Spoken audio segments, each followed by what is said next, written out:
2, 1. 7 things you probably didn't know you need to know. I'm Jamie East, and this is the Smart 7. Good morning, everybody. It's Tuesday the 13th of December and it's National Cocoa Day. And a big happy birthday to Taylor Swift, Steve Buscemi, Jim Davidson and Jamie Foxx. Christmas strike season rolls on and Monday saw no major breakthroughs. The RMT rejected a pay offer, meaning a 48-hour walkout's now underway on the railways with another plan for Friday and Saturday. Some members of the Unite union at Network Rail who work in the electrical control rooms have accepted a new deal, however, and called off their action. The news came as the Health Secretary Steve Barclay met with leaders of the Royal College of Nursing about their strikes this month. We do have an independent pay review body, and it's important both sides respect that independent body, and it includes trade union representation on it. That's what we've done. We've honoured in full the pay review body. Royal Mail workers are also hitting the picket lines again this week. Meanwhile, the government's held an emergency COBRA meeting on Monday where it discussed the role of troops to replace striking NHS and Border Force staff.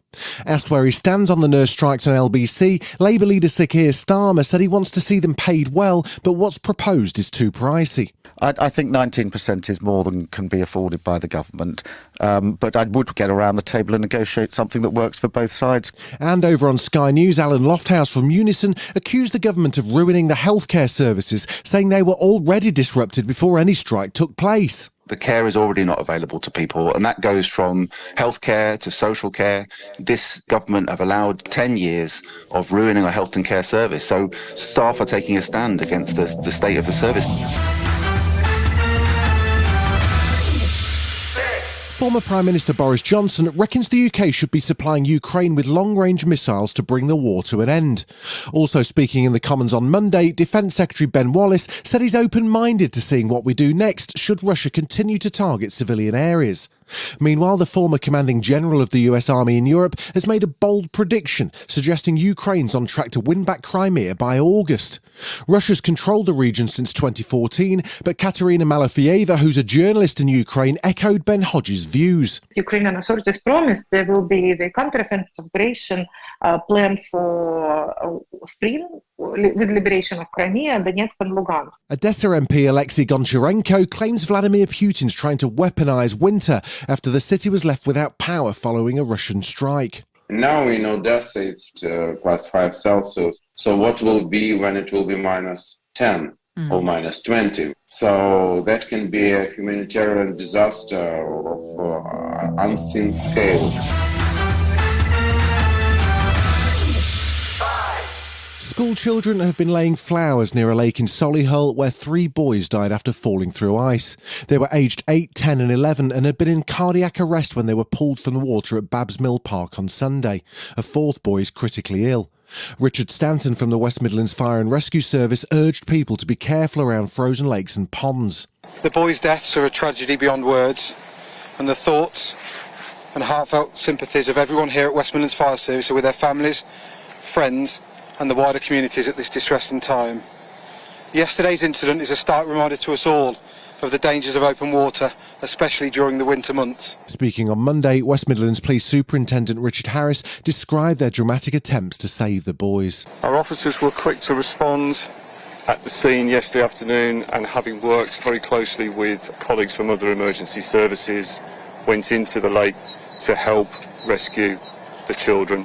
It is incredibly sad that we do not have any better news for you today. A corruption scandal at the heart of the EU has been described as being of the utmost concern by the European Commission President Ursula von der Leyen after investigators charged 4 people with participation in a criminal organisation, money laundering and corruption. Belgian investigators are looking into allegations World Cup host Qatar lavished cash and gifts on European Parliament officials to influence decision-making. Prosecutors seized over £500,000 during searches at houses in Brussels on Friday. The suspects haven't been named.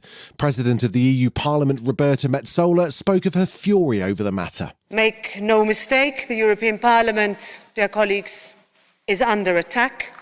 European democracy is under attack. And our way of open, free, democratic societies are under attack. Still to come on the Smart 7, find out which film has the most Golden Globe nominations, and we've been given another teaser of Harry and Meghan's docu-series. Right after this. Welcome back. England's cricketers clinched a series-winning victory over Pakistan in the second test in Multan on Monday. They bowled their opponents out 26 runs shy of their 355-run target to take an unassailable 2-0 lead in the tour.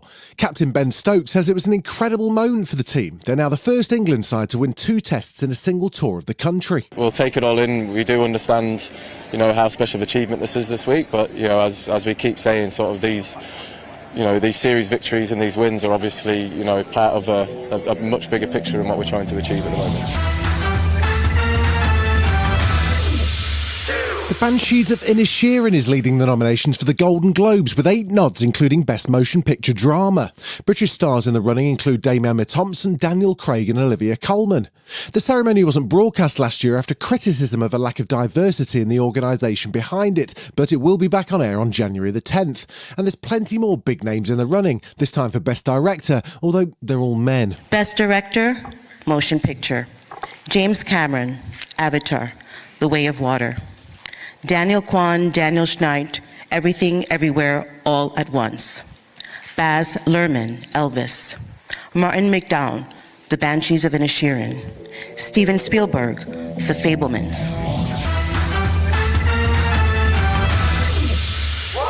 The Made in Sussex series gets another 3 episodes this Thursday as the second part of Haz and Meg's Netflix documentary drops. And there's more potentially controversial royal family chat according to the latest trailer. It features photos and video footage of the couple in California as Harry describes a fight worth fighting for, whilst Meghan talks of having a chance to create the home they always wanted. All very mysterious, but only a couple more days to wait for the next instalment on Netflix. To see this institutional gaslighting. I wasn't being thrown to the wolves, I was being fed to the wolves. They were actively recruiting people to disseminate disinformation.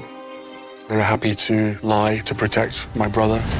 They were never willing to tell the truth to protect us. This has been the Smart 7. Wherever you're listening, do us a favour and hit the follow button. We'll be back tomorrow at 7 a.m. Have a great day. Written, produced and published by Daft Doris.